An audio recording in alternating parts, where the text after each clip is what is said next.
So hi, I haven't had a job in a couple months, but there's a ton of work to do. Think of it like this. When people sailed to the New World or rode the Oregon Trail, there were no jobs, but there was a ton of work to do. So yeah, I'm pretty much an explorer. In fact, I'm exactly an explorer, and I'm exploring the brave new world of not a job.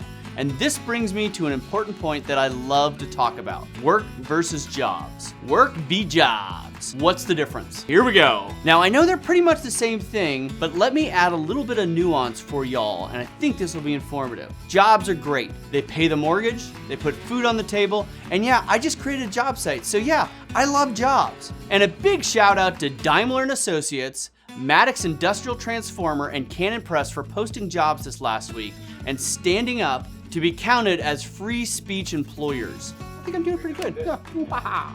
It's actually a lot easier when not drinking beer or milk. Odd.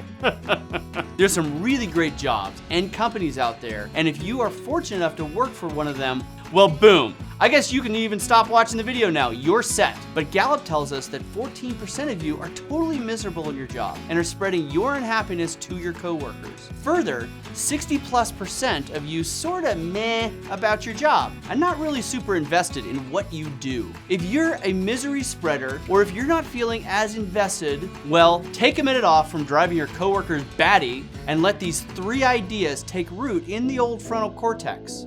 Number 1. What is work anyway? Do you want to do well at your work? Do you want to be like a gazillionaire? Do you want to be respected and admired for what you do? Or maybe you just want to have more work satisfaction. You want to go home at night deeply satisfied with what you've accomplished. Find a problem that a lot of people have and just solve it. All work, my friends, is problem solving. And the world is full of problems. Big, hairy, scary healthcare problems. Inventing and building new things problems. Getting businesses off the ground problems. Finding good people and hiring them problems. Keeping existing things running problems. All of these are problems that you need to solve. In fact, tyrants forcibly taking your freedom problems. You know what I'm talking about. The list goes on and on.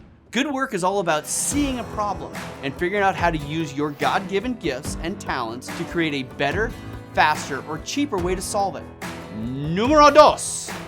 Understand work is all about adding value for other people. It's all outward facing. It's not about you. The problems we face always relate to helping other people. Like silly little sheep, people end up in a wide variety of ditches and need other people to get them out. Yeah. Go help that sheep. Sucker's stuck in a ditch. When you figure out ways of getting people out of ditches, well, they'll often pay you for it. This might sound cynical, and I guess it is, but we live in a broken world, and one of the greatest joys that we can get is by creating things that truly help other people. Number 3, work, instead of just a job, makes you think and act like an owner, not just an employee. Like a pioneer, a problem solver orients to discovering, being creative, innovating, and ultimately taking responsibility for problems. And the fruit of this type of work is so sweet because you own it and you aren't just punching a clock and waiting for that paycheck. Deep satisfaction comes from doing the work and helping people and totally owning these problems. I own you, problem! Bam! Angry. Own your problems and other people's problems, and you will be successful at work, not just a job. There you go. Work is about problem solving. Work is about helping other people. Work helps you own problems and act like an owner. And that's where you're gonna get satisfaction. Lots more to discuss here, and before I go, let me add one more thing. Are you an employer that has lots of jobs that need filling and lots of problems that need to be solved? Well, that's great, and I'd encourage you to think like this. Employees that are free to think and problem solve and innovate are people who have autonomy and mastery in their work and can go out there and do great work for your organization. Thanks for listening, and if you have ideas or comments, let me know. I'd love to hear from you. Have a fantastic day. Goodbye!